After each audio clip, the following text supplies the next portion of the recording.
más, más. Las imposibilidades no son límites. Más. Algo que merece mayor atención, mayor énfasis. Las cosas que realmente son en sí mismas valiosas, que merecen estar, toman procesos. Un matrimonio que maduró, ¿verdad?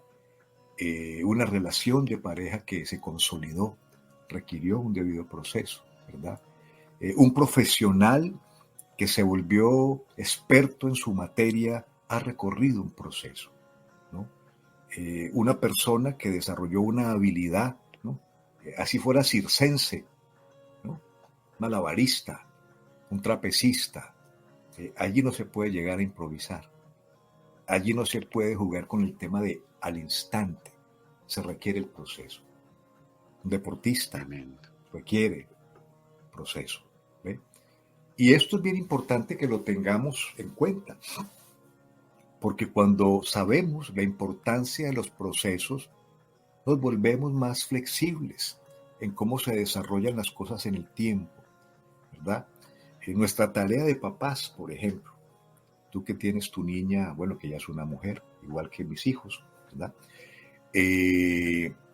Pues hemos vivido todo y seguimos viviendo un proceso en nuestro papel como papás, ¿no? Y no se nos va a evaluar porque un día tal cosa, se nos va a evaluar, ¿no?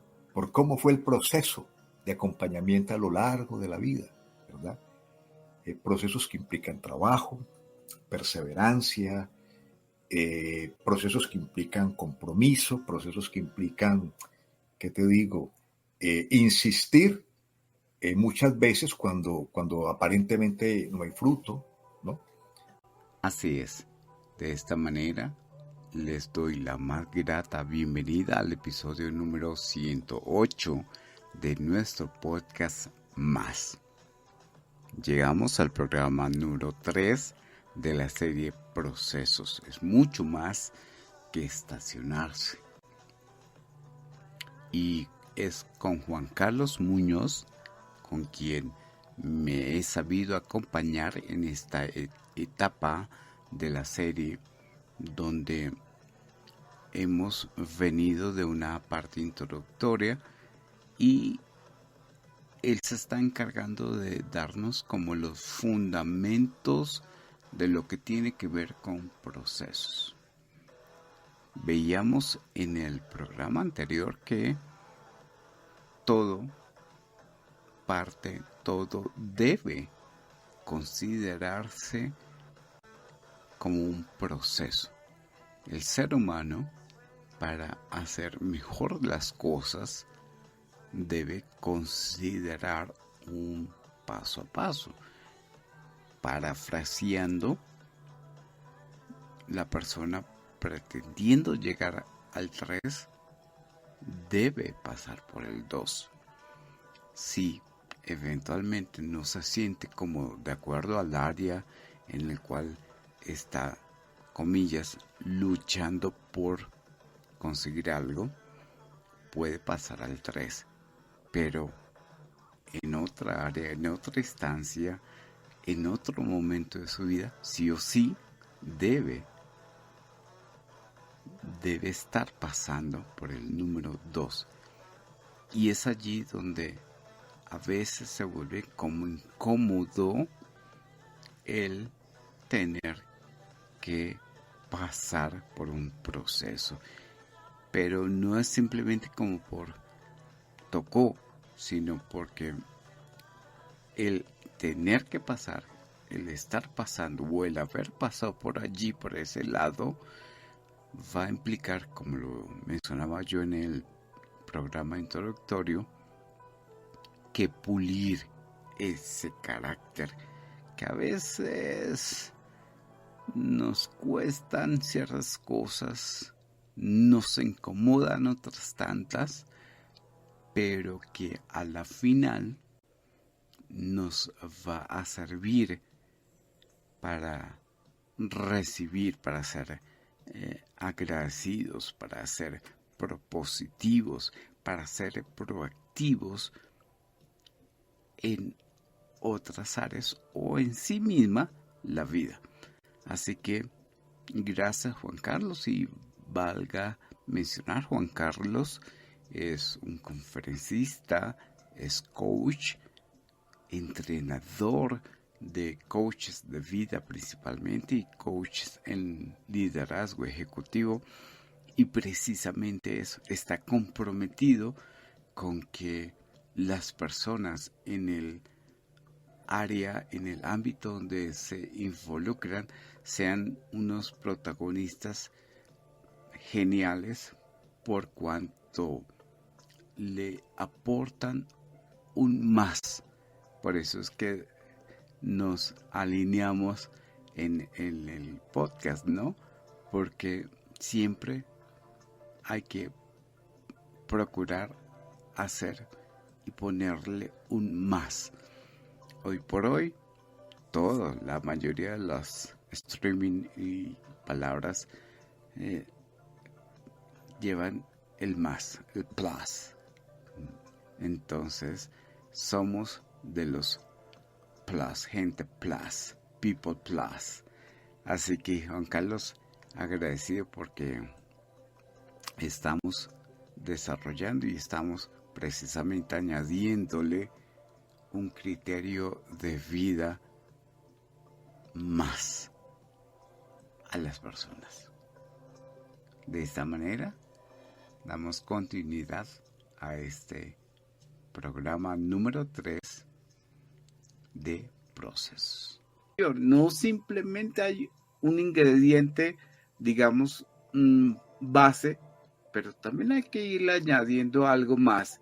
Entonces, pudiésemos a partir de allí poder como desglosar, no sé, o tratar como de hallar, y a partir de allí seguimos desarrollando qué es un proceso. Fíjate que mencionas tú la palabra perseverancia, que tiene que ir asociada a los procesos, porque muchas veces nuestras acciones, nuestras iniciativas, no necesariamente generan resultados inmediatos, o más bien, aquello que genera resultado inmediato, póngale un signo de interrogación, ¿no? Si te volviste rico de la noche a la mañana, ahí coloquemos un signo de interrogación, ¿verdad? Normalmente las cosas bien hechas y las cosas que esperemos duren en el tiempo requieren perseverar, porque no es fácil plantar algo que queremos que dé fruto y dé fruto en el tiempo.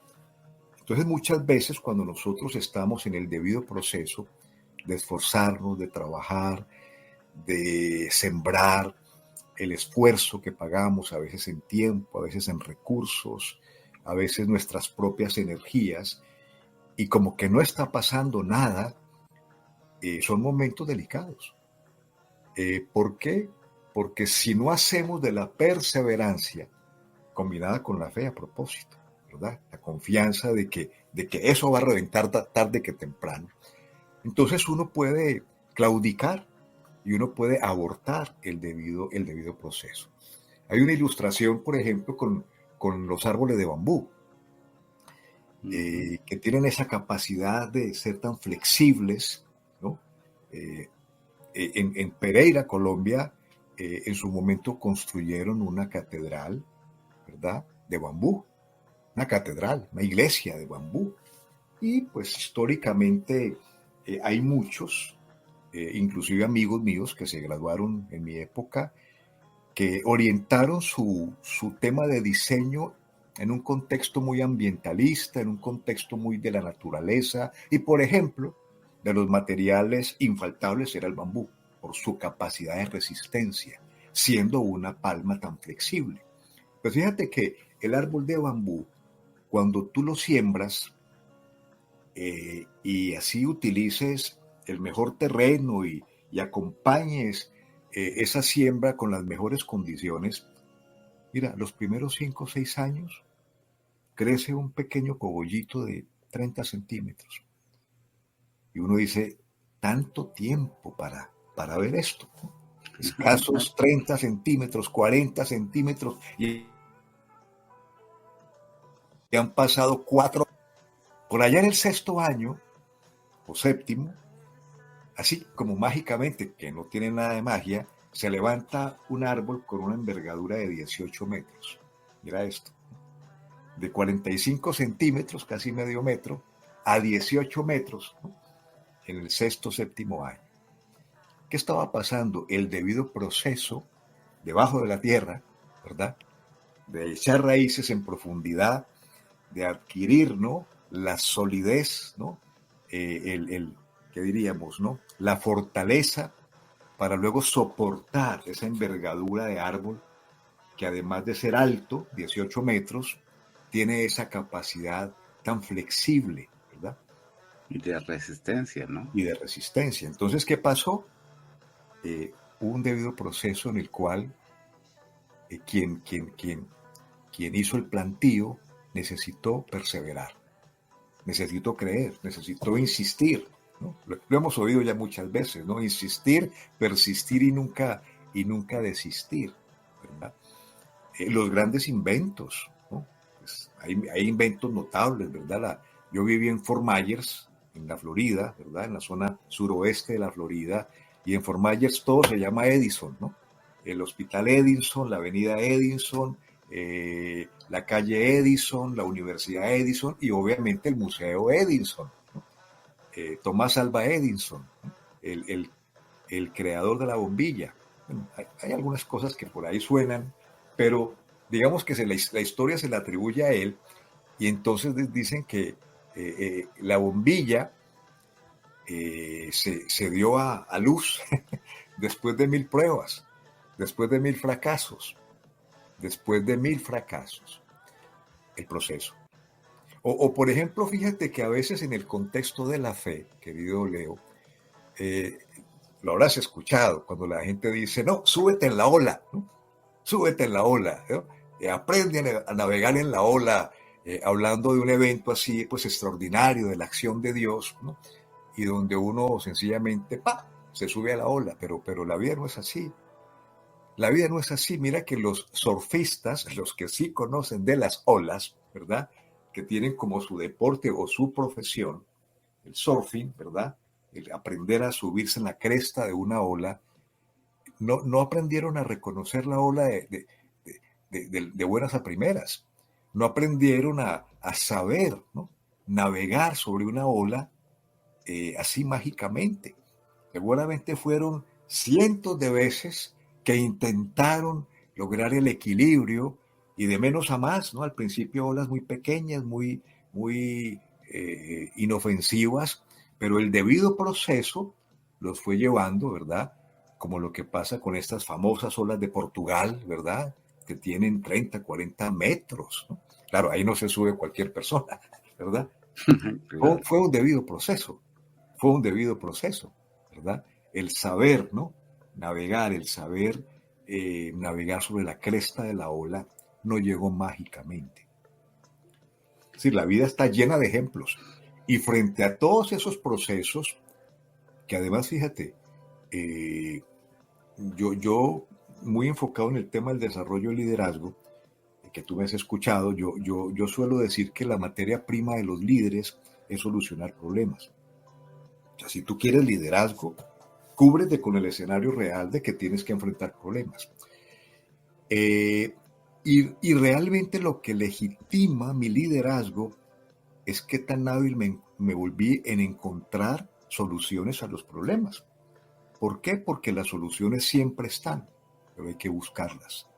Y muchas veces las encuentro porque persevero, porque insisto, ¿verdad?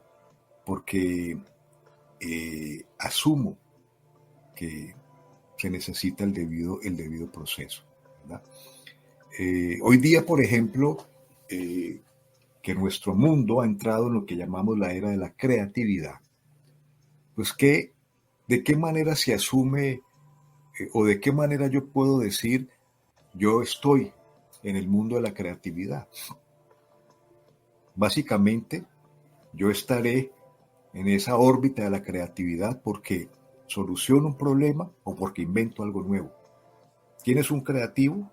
Una persona que está solucionando algo, resolviendo algo o que está pues, creando algo nuevo, ¿verdad?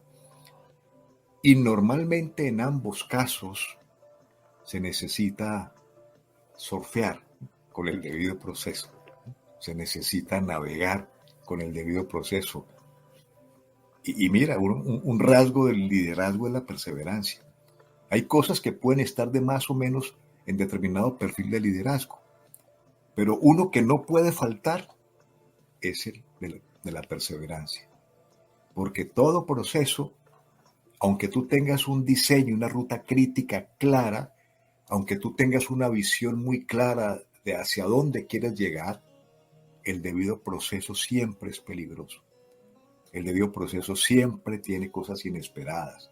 El debido proceso siempre presenta atajos engañosos. El debido proceso siempre me seduce con cosas fáciles. El debido proceso aparece en cantidad de enemigos, ¿no?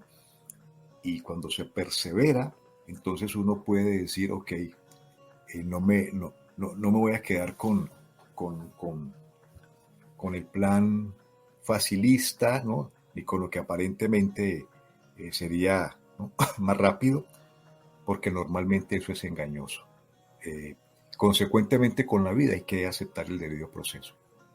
Entramos en algo a partir de lo que estás diciendo que como que ¡pum! Me prendió un bombillo de alerta cuando ya me empiezan a hablar de que de pronto se sucede algo imprevisto, algo quizás negativo, como que yo ya me voy a sentir incómodo con eso del proceso, entonces yo prefiero omitir seguir un proceso porque posiblemente van a suceder cosas que yo no quiero y me lo salto. ¿Qué tan facilista puede ser esa posición de decir, es que hay algo que me incomoda y mejor me voy por otro lado? Bueno, esto ha llevado a que pues, mucha gente, te voy a dar un ejemplo fácil, ¿no? Común, ¿no? La persona que acumula matrimonios. Me acuerdo que estaba yo niño, o sea, hace cierto tiempo, estaba yo niño y había una actriz muy famosa, ¿verdad? Que creo que ya llevaba 8 matrimonios, ¿no? Porque claro, pues en cada uno de sus matrimonios seguramente surgía un desafío, surgía un problema y pues era fácil, ¿no? Pues a este lo desecho y venga otro, ¿no? No quiero actuar de moralista, no me corresponde ni es mi idea, ¿verdad? No juzgo a nadie. Pero lo que sí es cierto es que al final terminó sola. ¿Por qué? Porque pues no cultivó nada, ¿no? No cultivó nada, ¿verdad? No asumió los desafíos que implica, por ejemplo, el tema de construir una pareja, que es una empresa, que es un desafío. Nuestra actriz, que queremos tanto en Colombia, Margarita Rosa de Francisco, alguna vez le leí un artículo en El Tiempo. No sé si todavía se mantiene como columnista allí, pero en su momento leí artículos que me parecieron muy interesantes. Y uno de ellos decía que, por ejemplo, en una pareja, hasta que no llegue la etapa de los desencantos, no se sabe si la relación tendrá futuro o no, ¿verdad? En una pareja, hasta que no lleguen las etapas de vernos las caras al desnudo, ¿no?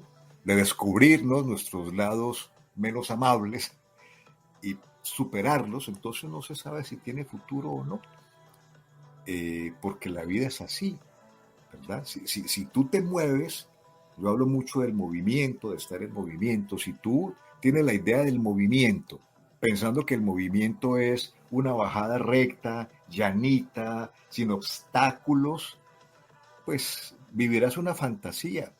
El movimiento implica todo tipo de senderos.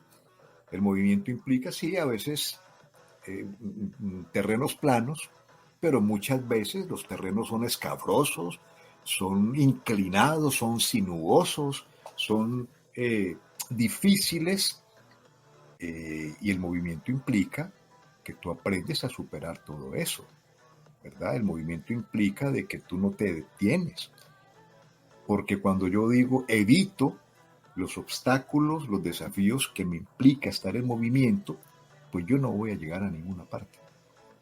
No voy a llegar. A veces el movimiento me muestra que el mayor desafío es lidiar con mi propia realidad humana. Entonces, una persona que no está permeable al cambio, al desarrollo personal, al desarrollo permanente, y se queda ya como monolítica, ¿verdad? Como que ya una obra acabada, ese día murió, querido Leo, ese día murió, aunque la entierren 30 años después. Entonces, esas posturas de evitar, ¿no? De meter la cabeza como la avestruz en la arena, ¿no? Y no pasa nada, o quedarme en la nube, pues tú sabes que hoy día hay gente que se queda en la nube, ¿verdad? Gente que se queda en la nube, pues nunca pone los pies sobre la tierra. Y cuando tú nunca colocas los pies sobre la tierra, tú no vas a impactar la tierra. O sea, tu vida no va a tener relevancia. ¿Podemos reafirmar esa última parte, por favor? Sí, cuando tú no pones los pies sobre la tierra, difícilmente vas a impactar la tierra. O sea, una persona, y lo va a entender en el debido proceso de su significado existencial, para tener un papel relevante en el mundo de hoy, tiene que mantener los pies sobre la tierra. Hoy día hay gente que vive universos paralelos, un mundo de fantasía, pero se quedan en la nube y su vida jamás desarrolla significado y realización, ¿verdad? Todo esto, fíjate, en el contexto de la importancia de los procesos. Que a propósito, Leonardo, yo cumplí 60 años la semana pasada. O sea, ya no me cocino en dos aguas, ¿verdad? Ya no me cocino en dos aguas, ¿verdad? Pero en medio de que no soy negacionista con mi edad, que sería muy tonto, yo me he resistido a la idea de la tercera edad, porque la tercera edad para mí huele a formol, ¿no? El concepto de la tercera edad huele a formol, huele a desahucio, ¿no? Huele a, yo diría, ¿no? Como que al lado de la tercera edad van apareciendo los cuervos, los chulos, ¿no? Tú sabes, ¿no? El moribundo que ahí están los chulos por ahí, ¿no? Los gallinazos, bueno, en cada país le dicen diferente, pero ¿no? Ahí están ya listos para echarle mano a la presa, ¿no? Un gran amigo mío decía, no, está tan enfermo que ya tiene el chulo en la baranda. Ok, ¿verdad? Entonces, yo creo que cuando la gente se mete con el cuento de la tercera edad, tontamente comienza a oler a formol y seguramente comienzan los chulos, ¿no? A darle vueltas en torno a sí, ¿verdad? No, yo creo que en el proceso de la vida tenemos vida hasta que muramos. Y mientras estemos con vida, hay razones de por qué estamos con vida, ¿no? Hay razones, ¿no? Hay propósito en por qué continuamos con vida. O sea que morirme antes de tiempo, ¿no? Decía, alguna vez leía, ¿no? En esa famosa cartoon de Carlitos y Snoopy, que le decía a Snoopy, que le decía Carlitos a Snoopy, tú sabes que un día nos vamos a morir. Y la respuesta del otro fue, sí, pero los demás días no. Los demás días no. Ve qué genial. Y con los demás días no, porque siempre va a haber, así como amanece un día, amanecerá un proceso diferente, a pesar que el día haya cambiado. Si te ha gustado este contenido, dale me gusta. Si consideras que hay un aporte enriquecedor, compártelo. Alguien necesita más. Y si te quieres acercar al desarrollo basado en fortalezas, déjame tus comentarios o escribe a contacto@escucharte.com.co.